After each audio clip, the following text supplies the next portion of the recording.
I'm an engineer, but also I'm a father of 4 children, and the eldest one is a daughter. Like every father, you want the best for your daughter, and what can be better than being an engineer? So obviously, when she started to go to school, I pushed her slightly towards engineering. So you should join the robotics class. Like, go and discover, like, and learn. Like, that's what you should do.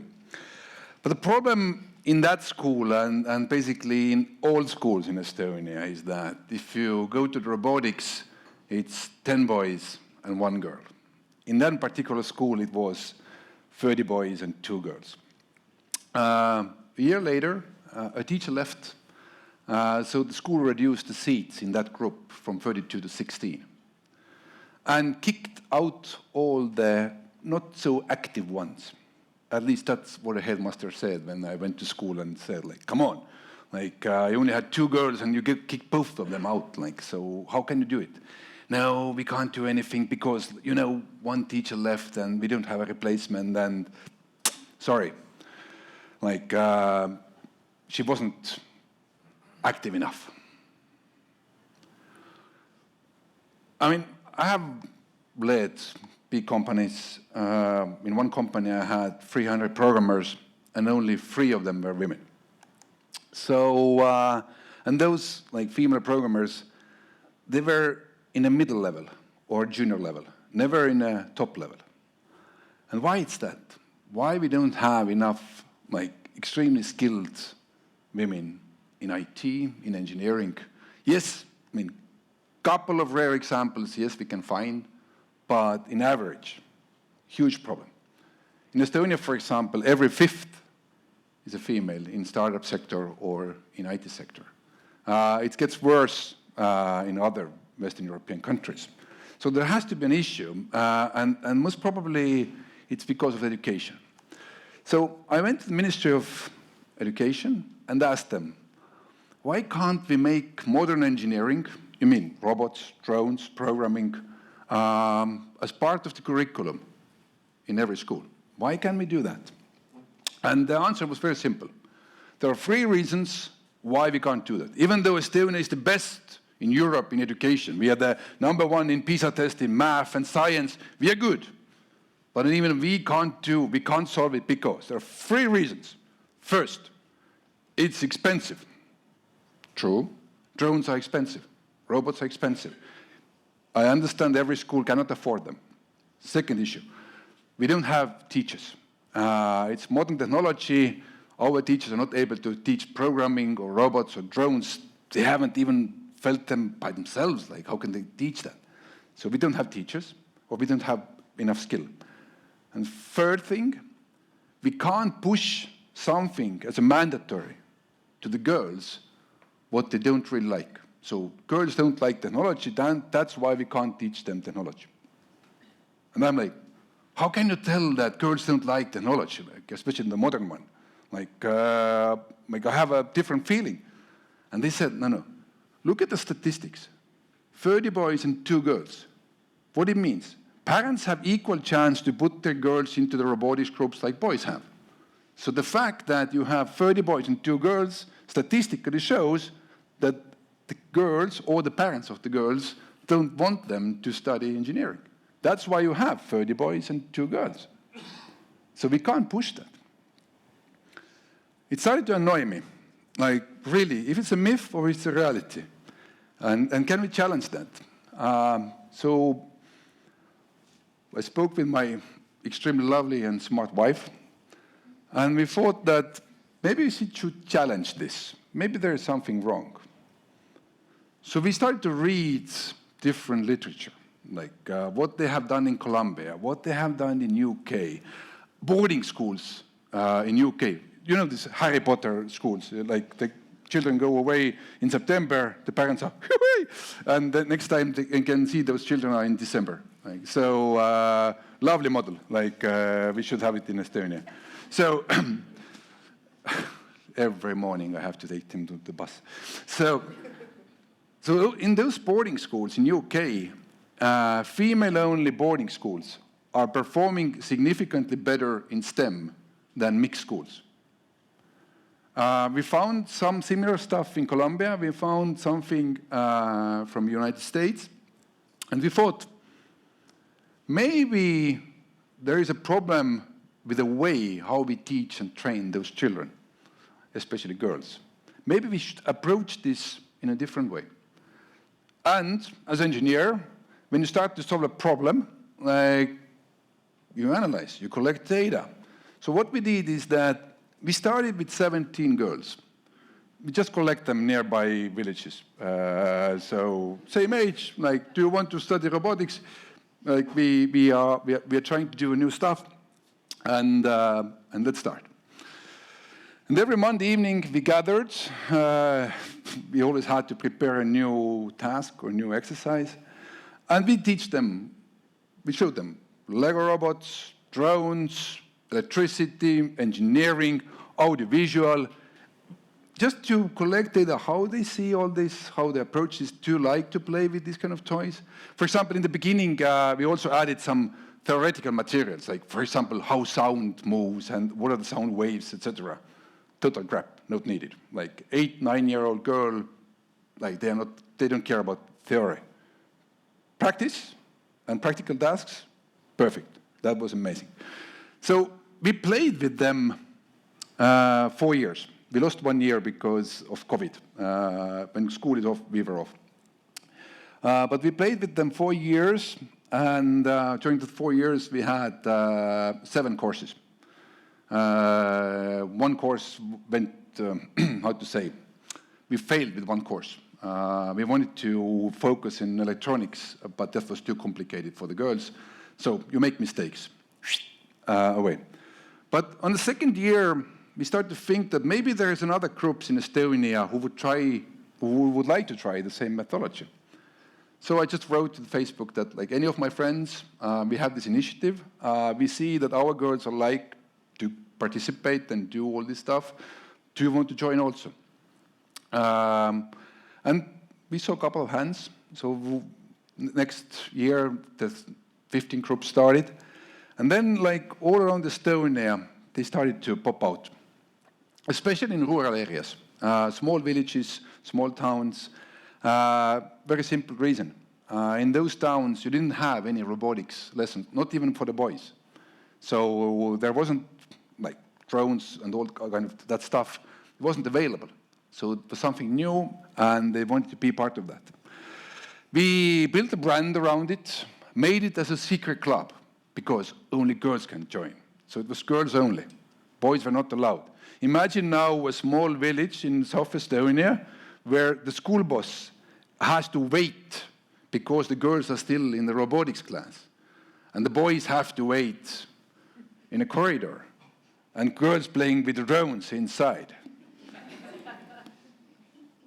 Painful. But we also built the design around it. So when you join with your group, everybody got white hoodie, like white belt in martial arts. And when you finish the school, you get this black hoodie you see I'm wearing at the moment. This is like a black belt, and it has a name in the back and everything. And they could actually choose the name of the group to the front. So I have HK Unicorn Squad. HK obviously refers to Helena Kotka, who is the daughter. But all those local places, they could choose whatever they liked. And you see the smile, you see them, like, enjoying what they're doing. We had to figure out how can we get those robots and drones to the different places all around in Estonia. So we packed all the lessons into the boxes, also the drones. And the Estonian Post Omniva, twice per day, takes those boxes, spreads them around Estonia, collects them. Our logistics will improve the boxes, replace if there's something missing, and they go off again. So we invented also the logistics system for this. And that's a picture of our garage. We still use the same garage. And in this way, if the same drone goes to 20 different locations, it means that we can reduce the cost of the drone 20 times. So the problem that it's too expensive is not a problem anymore. It's solved. We also made some tests. So we did summer camps. We invited those girls into one place, and we gave them slightly different tasks to see how they have studied, what they have learned, and we always measured their outcomes. Those summer camps are so popular that it's like free of charge, but like when we sell like tickets, you have to register to the event. It's sold out with less than 48 hours. It's more popular than Rolling Stone in Estonia, because not everybody can join. So the numbers started to grow, and today we have more than 6,000 girls, either finishing or still participating in the school. All those girls know how to fly a drone, how to program a drone, how to program a traffic light, how to program a lawn mower, how electricity works. With having that data, we turned back to science to understand what it takes to get more women into STEM and engineering. So even though in Estonia we now have a moment where between the age of 8 up to 12, we have more girls studying robotics than boys. In Estonia, the needle has changed the position. We still wanted to understand, like, how can we transfer this experience to the global knowledge? So we ran a study together with Estonian scientists, also analyzed again globally what has been learned and what can we, let's say, prove with practical examples. Because there are a lot of articles, there are more than 700 articles, scientific articles about this topic, women in tech, more than 700. So how much of them are valuable? What is learned from that? I give you a couple of examples. First, and now we have scientifically proven that, if you want to get more women into tech, you have to start early, before age 11.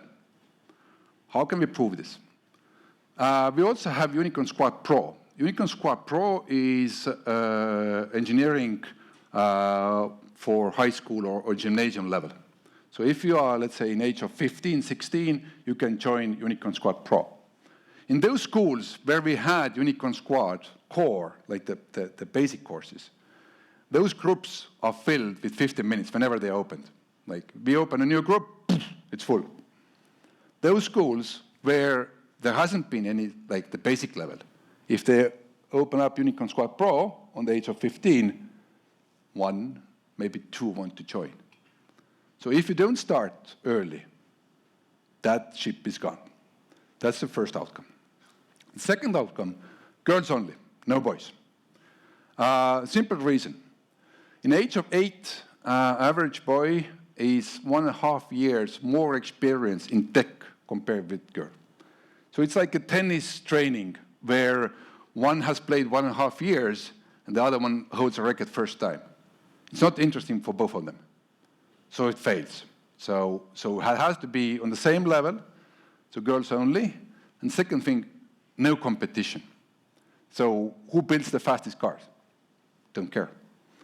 So instead of competition, you have to focus into achievement. So build me a car that drives 3 meters below 10 seconds. I don't care if it's 9 seconds or 4 seconds. I know that if you get 9 seconds, you will go behind your desk and you will improve the car until you get the 4. But we don't give grades and we don't charge, like if it's 4 seconds or 9. There are no medals. There is no, oh, this one is the best one. No. So no competition. The development of a girl has to be supported until to the university age. It's not just like, oh, I do the core, I do some, let's say, company visits, and I will show them some startup female leaders, and voila, we have engineers. No. It's a heavy journey until the end of university. Even at the university level, we already know like what needs to be supported and how to support that. The tasks that you give to the girls, they have to be meaningful. So if you say them, oh, build me a robot that drives around, doesn't resonate. It has to be meaningful. So for example, first task in actually on second course, but first task with drones is the drone needs to take a medicine to the foxes at the forest. So you have to program a drone to fly to the forest. Forest is a big black box in the middle of the room. The drone needs to do a flip, so the ping pong ball that is mounted on top of the drone falls into that box, comes back, and lands. That's the programming task. But the idea is that you are delivering medicine for the foxes, even though it's just the programming. Or half a year later, the same drone exercise is, let's find missing persons at the forest. Like, you have to program it to do the repeats and cycles. So the tasks have to be meaningful. And you have to build this I can do it feeling. So we encourage them to fail. And with engineering, what is perfect is engineering always fails. So the robots are broken, sometimes they don't work, sometimes the iPad needs update. Like, there are things that get wrong, and that's part of the learning. We encourage them to fail. That's part of it. But also, all the tasks we have polished in a way that they have to be giving them a feeling, I can do it. This can be my choice. And even if it's not your choice, even if you want to be humanitarian, it's okay. It will break my heart, but it's okay. Only one thing is prohibited in our family. I have said to my lovely daughter, like, you can become anybody, but there's only one profession, and if you do that, I will delete you from my will. And this is law. So, but let's see. Anyways, we want to encourage them even that door, which is closed at the moment, should be slightly open, and they can do it. So, as a conclusion, what we have achieved and what we have now proven practically and theoretically is that girls are extremely interested, but has to be proper environment. The things are not expensive if you have a good logistics and sharing model. Like, you can get that cost down. We still run the same 6,000 girls with 3 logistics and 1 garage from Viimsi. And third, anybody can teach. In that age group, what is important is that they have to have well-prepared materials, but anybody can teach. And in the end of the day, you just need inspiration. And she has been mine. Thank you.